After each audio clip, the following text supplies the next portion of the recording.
बलांगीर महिला काव्य मंचर बंधुमिलन और कविता आसर अनुष्ठित।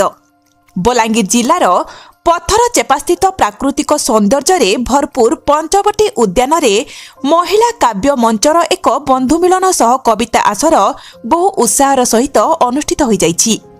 साहित्य संस्कृति और नारी सशक्तिकरणर एक मंच भाव परिचित यह काव्य मंचर कार्यक्रम उपस्थित समस्तक मनरे छाप छाड़िथिला।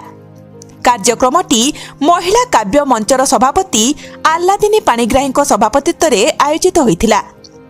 मुख्य अतिथि भाव बलांगीर पौर परिषदर अध्यक्षा श्रीमती लिका साहू जोगदेई कार्यक्रमर गौरव बढ़ाइथिले। सम्मानित अतिथि भाव समाजसेवी तथा कृषक नेता अरुण कुमार मिश्र, समाजसेवी और नारी कवि सुषमा बेहेरा एवं अनुष्ठानर संपादिका तृप्तिमयी त्रिपाठी उपस्थित थिले। कविता मिश्र अतिथि परिचय सह स्वागत भाषण प्रदान करी कार्यक्रमर उद्देश्य और महिला काव्य मंचर साहित्यिक यात्रा विषय रे आलोकपात करथिले। कवि दिलीप कुमार मिश्र कार्यक्रम संयोजना करथिले। मुख्य अतिथि श्रीमती लिका साहू निज उद्बोधन रे नारी मानक एपरि साहित्यिक एकता को भुआसी प्रशंसा करथिले। अन्यतम अतिथि श्रीजुक्त अरुण कुमार मिश्र और श्रीमती सुषमा बेहेरा मध्य नारी मानक एही साहित्यिक एकता और सृजनात्मक प्रयास को प्रशंसा करी एपरि कार्यक्रम निरंतर हेबार आवश्यकता उपरे जोर देथिले।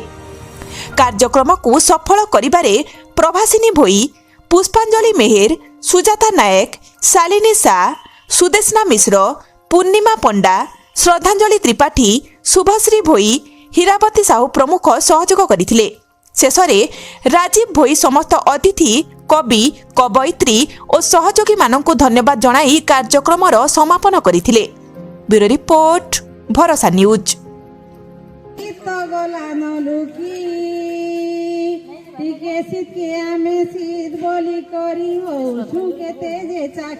कार्यक्रमटा रही नारी माने केनता घर टिके बाहर के आसु से तो घर भितर सब बेले गृह कार्य लिप्त होकर रही जासु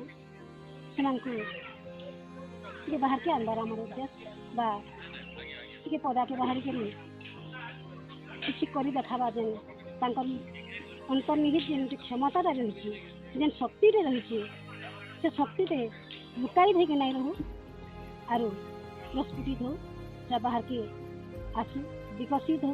इटा महिला काव्य मंच उद्देश्य आम मैंने जड़े जड़े कवि कविता आम लिखि था किंतु आज हूँ आम भावर मिलन जेनटा कि आम आज वन महोत्सव करुचु आर परस्पर कवि कवयित्री आज गोटे भोजी नुआ बरस भोजी पालन करुचु बोले भी अत्युक्ति नहीं जेहेतु आज भावर परब आर भावर ठाकुर जेनटा अच्छे आमर आज भावर मिलन होचे कि पंचवटी ठाकुर आज महिला मंच आम समस्ते उपस्थित होकर